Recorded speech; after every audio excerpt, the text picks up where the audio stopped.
सर्दियां आते ही खांसी, नज़ला, बुखार बहुत तेज़ी से बढ़ जाता है। इसकी वजह सिर्फ ये होती है कि जो टेम्परेचर इतनी तेज़ी से गिरता है, हमारा जिस्म उसके साथ मैच नहीं कर पाता। इस मैचिंग के लिए हमें अंदर की इम्यूनिटी बढ़ाने की ज़रूरत होती है।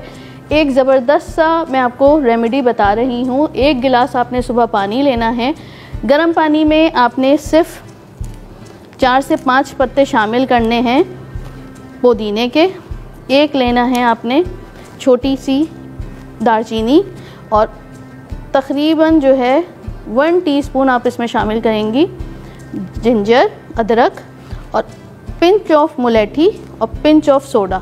अगर ये पानी डेली बेसिस पे सुबह नहार मुँह इसका इस्तेमाल किया जाए, ना सिर्फ खांसी, नज़ला, बुखार से निजात मिल जाती है, बल्कि अंदर हमारे जिस्म में वो सारे इम्यून फैक्टर्स जमा हो जाते हैं या उनके बनने का प्रोसेस इतना तेज़ हो जाता है कि आपको वो वायरल फैक्टर्स या वो एलर्जी फैक्टर्स आपकी बॉडी में जाकर नुकसान नहीं पहुंचाते या खांसी, नज़ला, बुखार का बाइस नहीं बनते हैं। तो इसको ज़रूर इस्तेमाल कीजिए और हमें कमेंट करके बताइएगा ये आसान सी रेसिपी आपको कैसी लगी।